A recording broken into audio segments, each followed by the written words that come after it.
کربلا ایام ادا کی آخری شب چل رہی ہے نا، آج 26 کی شب لگ گئی ہے، ٹھیک ہے نا؟ تو ظاہر کہ کچھ جملے ہدیہ کروں اور پھر آپ سے اجازت لے لوں، ہے نا؟ سب کو یاد ہے، سب کو یاد ہے کہ 28 رجب کو قافلہ مدینے سے روانہ ہوا تھا، ہے نا؟ 2 محرم کو والد کربلا ہوئے، 7 محرم سے پانی بند ہوا، شب عاشور آئی، پھر صبح عاشور نمودار ہوئی، سب کو یاد ہے یہ باتیں۔ میں ذرا سا کسی مرحلے تک بات کو لے کے جانا چاہ رہا ہوں، ٹھیک ہے نا؟ جب صبح عاشور نمودار ہوئی تو آپ کو یاد ہے نا کہ حسین اپنے ساتھ مؤذن لے کے چلے تھے، حسین اپنے ساتھ مدینے سے مؤذن لے کے چلے تھے، لیکن صبح عاشور حسین کے پاس پیغام آیا شہزادی زینب کا کہ بھیا آج میری خواہش ہے کہ میرا بیٹا علی اکبر اذان دے۔ حسین نے پکار کے کہا کہ بیٹا اکبر ذرا لہجہ محمد میں اذان تو دینا۔ ادھر اکبر نے کہا اللہ اکبر، ادھر سیدانیوں نے ہاتھوں کو بلند کیا اور رو کے کہنے لگی پروردگارا اس آواز کو باقی رکھ۔ اس کے بعد اصحاب گئے، انصار گئے، آوان گئے، عائزہ کی باری آئی اور ایک منزل آئی کہ وہ حسین کے سامنے آیا جو حسین کے لشکر کا علم بردار تھا، میرا مولا ابو الفضل عباس، ہے نا؟ علم برآمد ہوگا، 2-4 جملے سنتے جائیں۔ آئے ابو الفضل عباس آئے اور آ کے کہنے لگے مولا مجھے جنگ کی اجازت ہے، مولا مجھے جنگ کی اجازت ہے۔ حسین نے پکار کے کہا کہ عباس تم تو میرے لشکر کے علم بردار ہو، تمہیں میں کیسے اجازت دے دوں؟ فنظر یمیناً و شمالا، عباس نے داہنے دیکھا، عباس نے بائیں دیکھا اور رو کر کہنے لگے کہ مولا اب وہ لشکر کہاں ہے جس کا میں علم بردار ہوں؟ کہا عباس کچھ بھی ہو جائے تمہیں جنگ کی اجازت نہیں دوں گا۔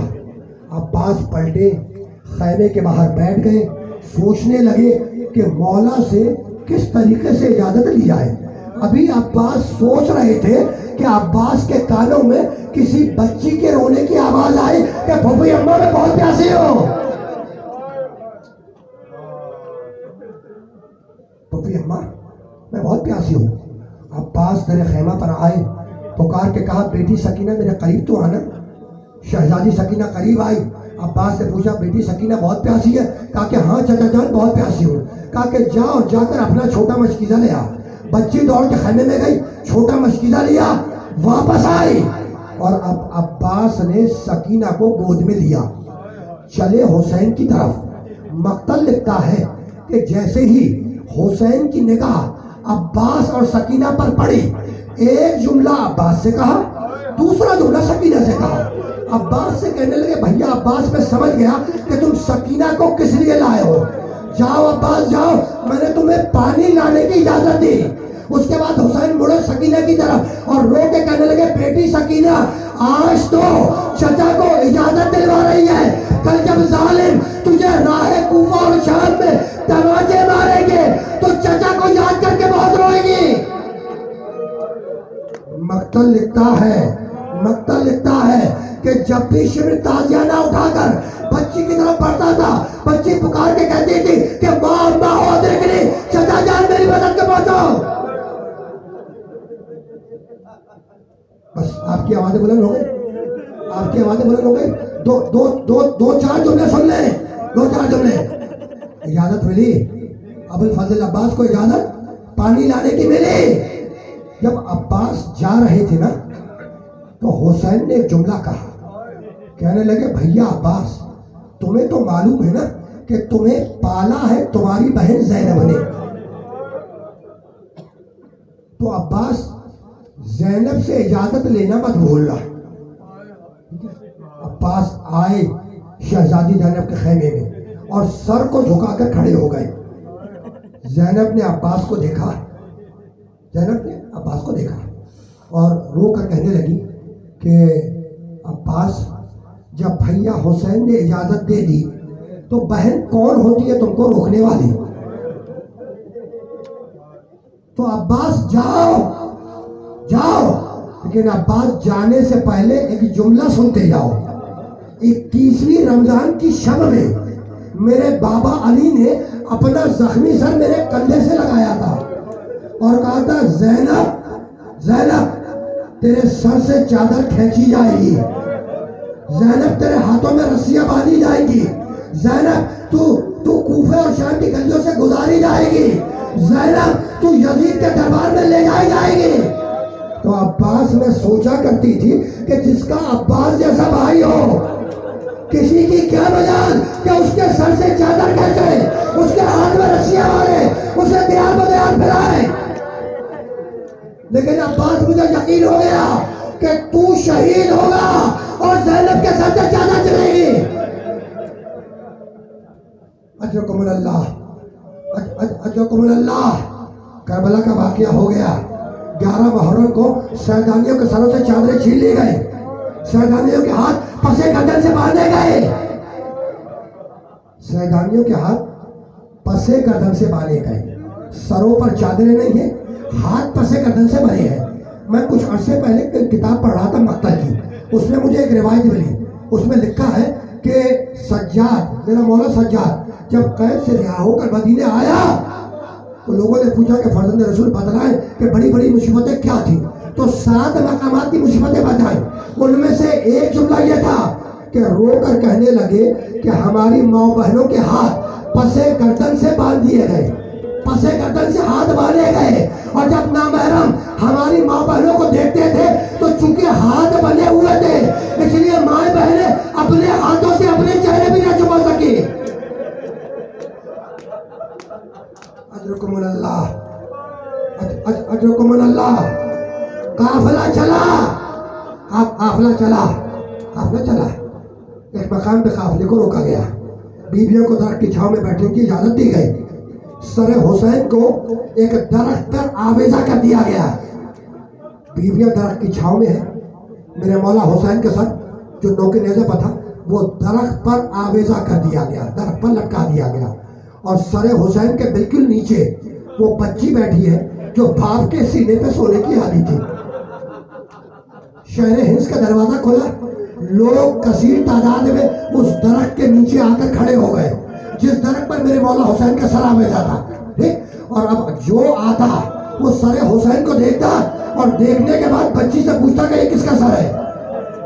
تو سکینہ پکار کے کہتی کہ یہ میرے بابا حسین ابن علی کا سر ہے. راوی کہتا ہے کہ اس بھیڑ میں سے ایک بوڑھا باہر کے نکل کے سامنے آیا، اس کے پیٹھ پر اس کا بیٹا بیٹھا ہوا تھا. اس نے پوچھا کہ یہ سر کس کا ہے؟ کہا کہ اس نے امیر کے خلاف خروج کیا، اسے قتل کیا گیا، اور یہ خواتین، یہ اس کے گھرانے کی خواتین ہیں جنہیں ہم نے قیدی بنایا ہوا ہے.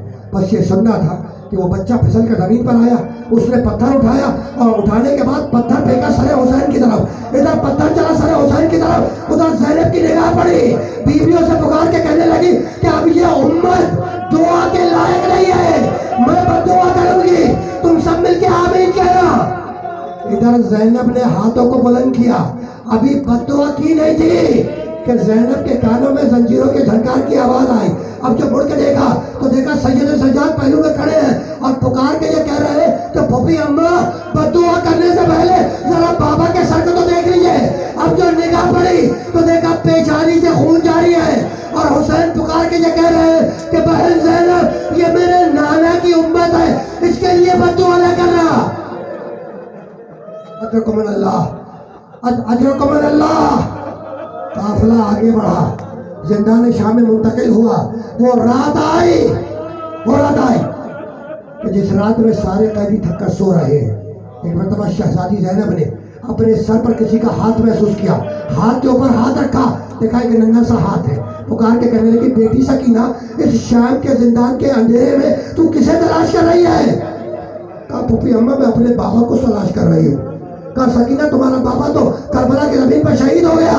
کہا نہیں پھوپھی اماں نہیں، میرا بابا ابھی یہی موجود تھا. اور پھوپھی اماں میرا بابا اکیلا نہیں تھا، ان کے ساتھ ایک بزرگ تھے، ان کے ساتھ ایک بوڑھی عورت تھی. ان بوڑھی عورت نے مجھے اپنے زانوں پہ بٹھایا، مجھے پیار کیا اور پوچھنے لگی بیٹی سکینہ اب تیرے کانوں کا درد کیسا ہے؟ یہ کہہ کر سکینہ نے رونا شروع کیا. ایک ایک بیوی آگے بڑھی, سکینہ کو تسلی دی, لیکن سکینہ گودی نہیں آئے. اب میرا مولا سجاد آگے بڑھا, سکینہ کو گود میں لیا, کچھ دیر تک ٹھپکیاں دی, سکینہ کو نیند آ گئی. سجاد نے پکار کے کہا کہ پھپھی اماں آئیں اور آ کر سکینہ کو لے جائیں. شہزادی زینب آگے بڑھی, سکینہ کو گود میں لیا, سجاد کی صورت دیکھی اور ایک جملہ کہا کہ بیٹا سجاد انا للہ و انا الیہ راجعون. سکینہ زندان کے اندھیرے میں دنیا سے گزر گئی. بچی جو باپ کے سینے پر سونے کی عادی تھی وہ زندان کے اندھیرے میں دنیا سے چلی گئی. کچھ دنوں کے بعد قید سے رہائی ملی. بس 2 جملے, کچھ دنوں کے بعد قید سے رہائی ملی. لوٹے ہوئے تبرکات شہزادی زینب کو واپس کیے گئے. وہ سر جو نوک نیزہ پہ دکھ رہا ہے کوفہ اور شام میں, وہ سر بھی ورثہ کو واپس کیے گئے. اب مقتل لکھتا ہے کہ لوٹا ہوا اسباب لایا گیا, شہزادی زینب کے سامنے ڈھیر کر دیا گیا. شہزادی زینب نے سروں سے چھینی ہوئی چادریں اٹھائی, انہیں ایک طرف رکھ دیا. کانوں سے نوچی ہوئی بالیاں اٹھائی, انہیں ایک طرف رکھ دیا. پازیب اٹھائے, انہیں ایک طرف دے دیا.